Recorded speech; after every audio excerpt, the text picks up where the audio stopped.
Action is a quantity that summarizes the dynamics of a system.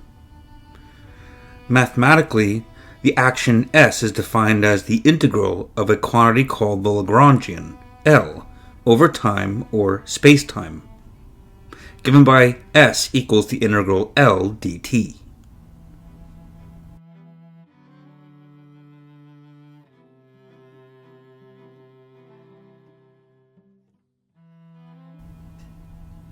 The Lagrangian L is typically a function of the system's generalized or canonical coordinates q sub I, and their velocities, q sub I with a dot overhead, as well as time. The action S summarizes the total behavior of the system over its trajectory in time.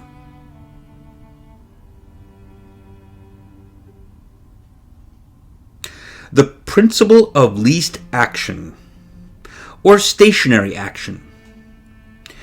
It's the assertion that the true path or evolution of a system is the one that makes the action S stationary, usually a minimum. In other words, nature takes the path that leads to the stationary value of the action, meaning in small variations to the path, results to no change in the action.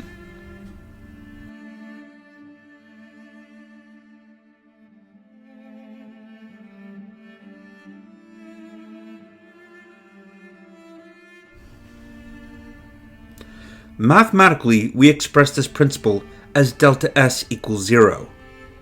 The action does not change to first order for small deviations from the true path. This leads to the Euler-Lagrange equations, which describe the equations of motion of the system.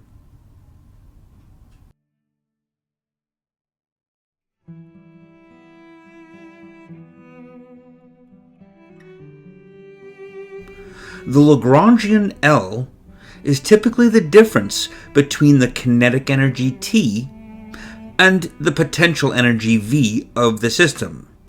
L equals T minus V. Therefore, the action is given by S equals the integral of T minus V dt.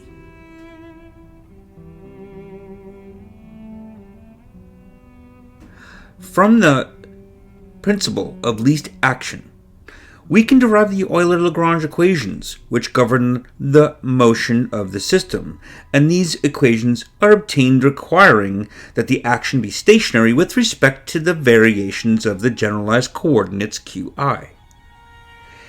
d by dt of dl dq prime minus dl dq equals 0. This describes how the system evolves over time based on its energy and forces. Nature chooses the path that minimizes or makes the action stationary.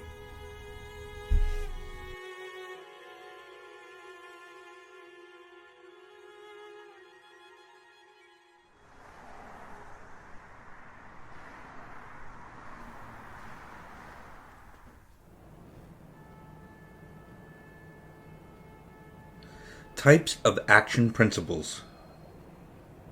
In classical mechanics, the action is given by S equals the integral of L dt, where the Lagrangian is given by T minus V, kinetic minus potential energy in Lagrangian mechanics. However, for electromagnetic fields, we deal with the Lagrangian density, which involves the electromagnetic field strength tensor F mu nu, which describes the action of charged particles and how the field behaves in the presence of charged particles. The Lagrangian density for the electromagnetic field being given here.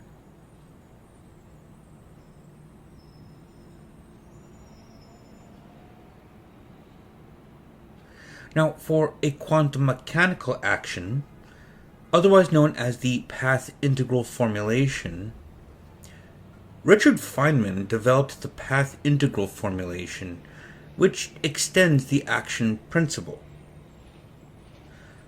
The quantum mechanical amplitude for a system to go from one point to another is given by a sum or integral over all possible paths, weighted by the exponential of the action, e raised to the is over h bar, where h bar is the reduced Planck constant.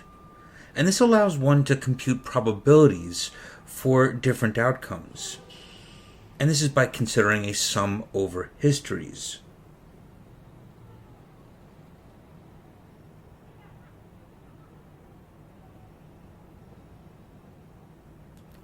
Now, in general relativity, we have the Einstein-Hilbert action.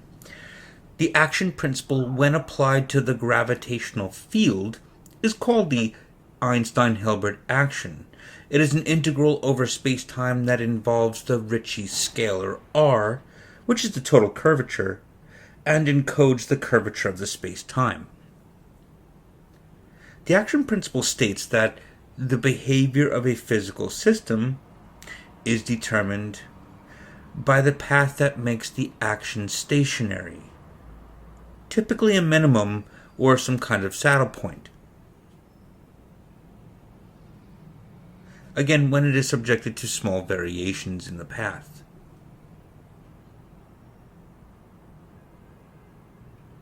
Now, the action is the integral of the Lagrangian, or the Hamiltonian, over time or space-time. And before we dive into the Einstein-Hilbert action, let's review some of the rudiments of the calculus of variations.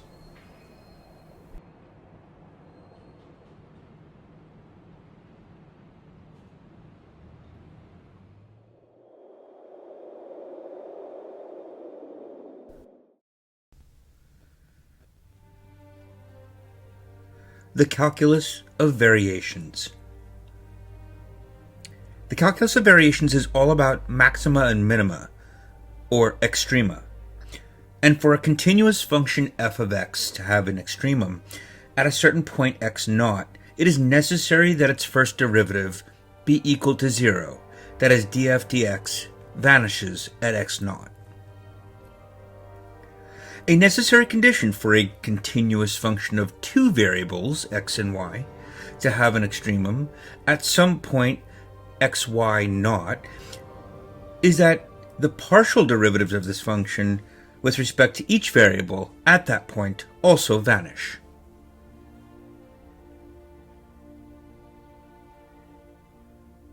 Now, this procedure can be extended to functions of many variables.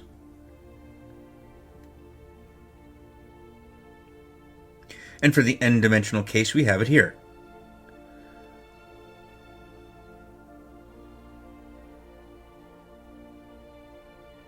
So for the multidimensional case, the partial derivatives df dxi must all vanish.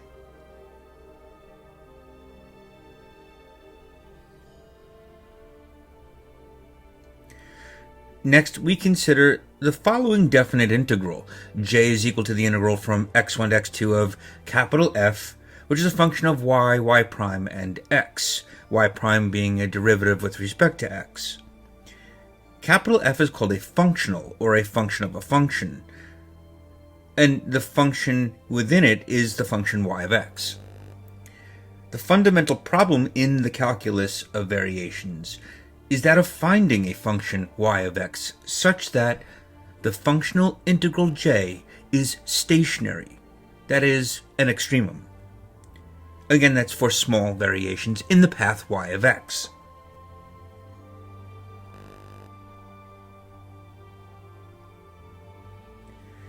The functional f of y, y prime, and x is known as a functional of these three, well, you can think of them as variables, but capital F is usually known where y of x is unknown, that is, the exact path of integration is not known. And in fact, there are an infinite number of paths one can consider between two fixed points, x1, y1, and x2, y2, in R2. And perhaps to get a better handle on this, let's illustrate this with a graph. So consider in R2, our xy plane, we have two fixed points, x1, y1, and x2, y2 with a path y between them, and some alternate path where there's a variation delta y between the two paths.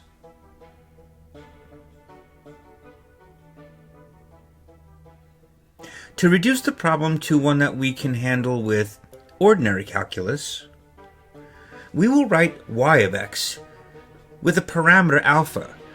Y of x comma alpha is equal to this expression where eta is a differentiable function of x, which also obtains the values of 0 at our fixed points, and alpha is some small scale factor.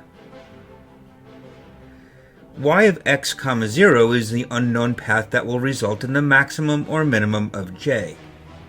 In most cases, this will be a minimum that we're interested in.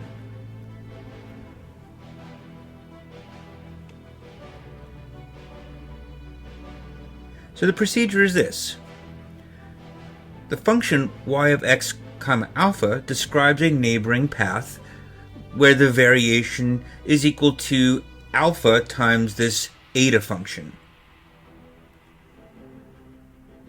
Writing out j in terms of the variable parameter alpha, we get this with the condition of an extremum being that the derivative of this function at alpha equals 0 is equal to 0 for all arbitrary eta functions.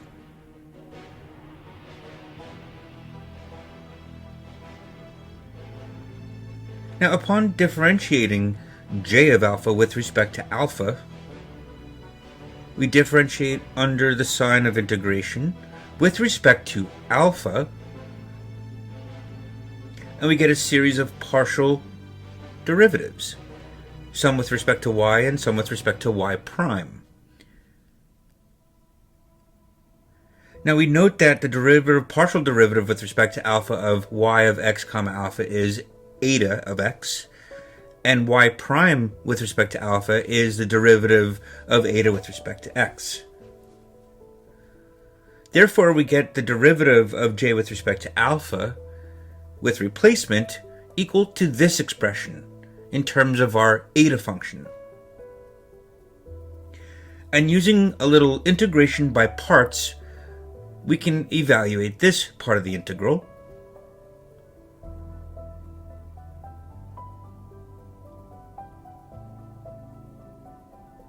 And since our eta function is 0 at the endpoints,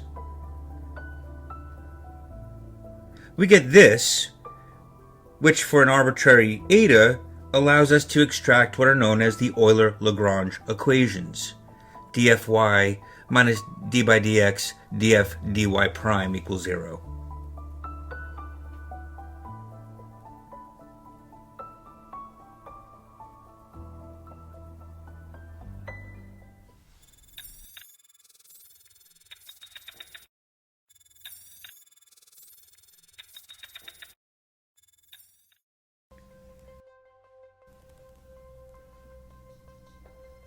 The covariant form of the Riemann-Christoffel curvature tensor is obtained via the inner product with the fundamental metric tensor G mu nu.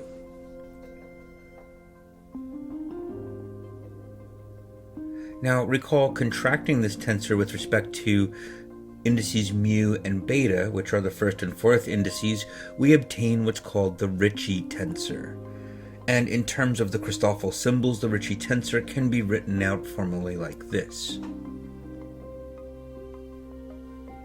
The Einstein tensor uses the Ricci tensor in its formulation, and it is used in the formulation of the theory of general relativity. Now, Einstein's equation for general relativity, the Einstein tensor G mu nu equal to R mu nu minus 1/2 G mu nu R is equal to 8 pi T mu nu. Well, that part T mu nu on the right-hand side is called the stress energy momentum tensor and can be broken up into several parts here, including 4 velocities, pressure, density, and so on. And in a vacuum, this tensor is equal to 0.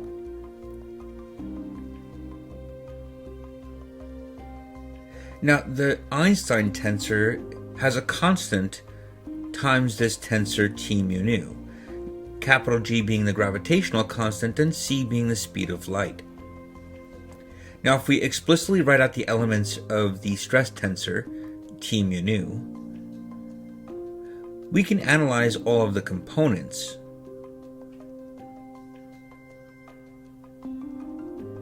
And each of these parts plays a role in the stress energy momentum tensor.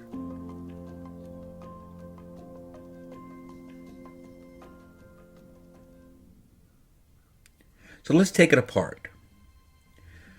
The T00 component is the energy density, or the amount of energy flowing in a unit volume. And the T0I component is the energy flux, or the amount of flowing energy in the direction of the ith spatial coordinate. The Ti0 component is the momentum density, momentum per unit volume. And this highlighted block here, well, considering the diagonal elements of the spatial elements, those correspond to pressures in the given spatial directions. And the off-diagonal elements, they represent shear stresses. That would be the flux or flow of momentum. So energy has a lot to do with time, where momentum has a lot to do with space.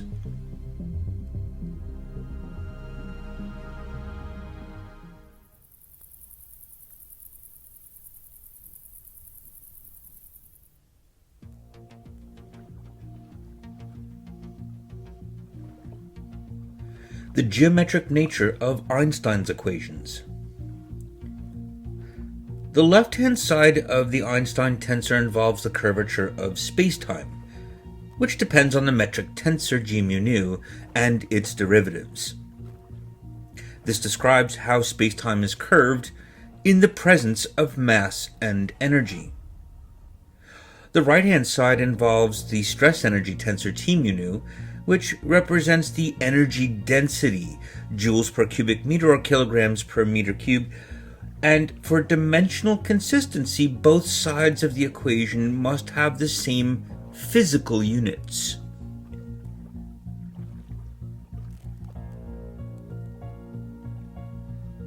So this is where we get certain constants that show up in the particular Einstein field equations.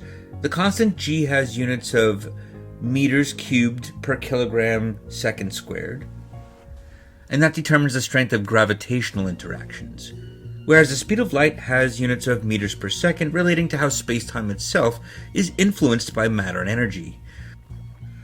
Thus, the constant 8 pi g over c to the fourth ensures the equation is dimensionally consistent.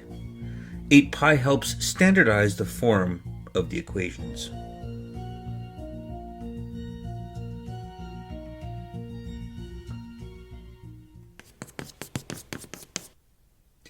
The Einstein-Hilbert action. The Einstein-Hilbert action is given by S equals 1 over 16 pi g times the integral of r plus 2 lambda multiplied by the square root of negative g d4x plus the matter action term, the action corresponding to the matter energy content. Lambda is the cosmological constant, and it corresponds to the vacuum energy contribution. When we make a variation delta S on the action and check out delta S over delta g mu nu and setting it equal to 0, we get the Einstein equations. Now, the action for any physical system is generally an integral over spacetime with a Lagrangian density L that depends on the field describing the system.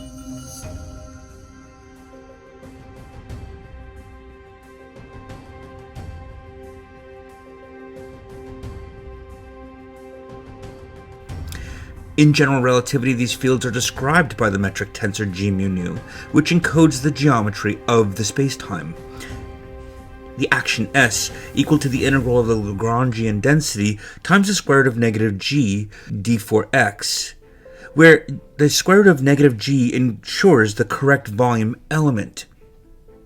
And in general relativity, the Lagrangian density should be related to the curvature of the spacetime, because gravity is the manifestation of spacetime curvature.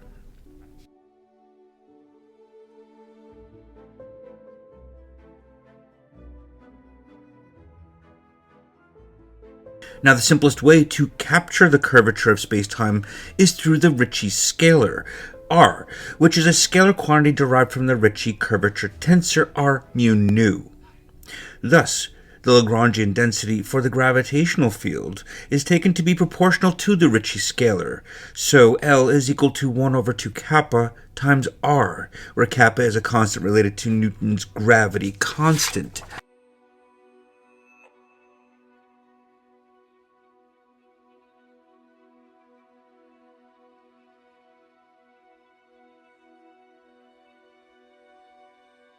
This gives us an action which becomes s equals 1 over 2 kappa the integral of r times the square root of negative g d4x. And performing the variation on the Einstein-Hilbert action delta s, we get 1 over 2 kappa equals times the integral of the variation of the integrand. Now, calculating the variation of the integrand is a complicated process, but the result is the Einstein field equations. And when the cosmological constant lambda is added to the action, r minus 2 lambda, then the result, upon varying the action, are the Einstein field equations, which incorporate the cosmological constant lambda, r mu nu minus 1/2 g mu nu r plus lambda g mu nu equals kappa t mu nu. I hope you liked that video. Please hit that like, subscribe, and notification bell for more videos, and stay tuned for the next one.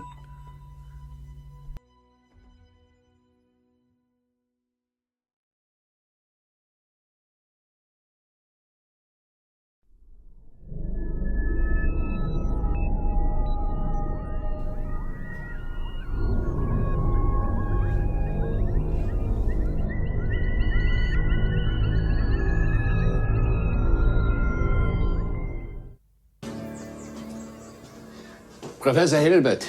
Aha, Professor Einstein. Come, come. I was most taken with the electron relativity. Couldn't wait to meet the man with such a boundless imagination.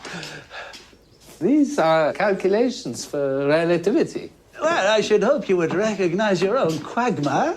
You know, the prickly points in your theory have even me at a loss. Well, for the moment. I had hoped to show you my most recent work. I never imagined a mathematician of your stature would actually put your mind to it before I even arrived. I spent the last 2 days puzzling over it. I've lost the last few years of my life trying to complete the damn thing. I'm overjoyed that you're willing to assist me.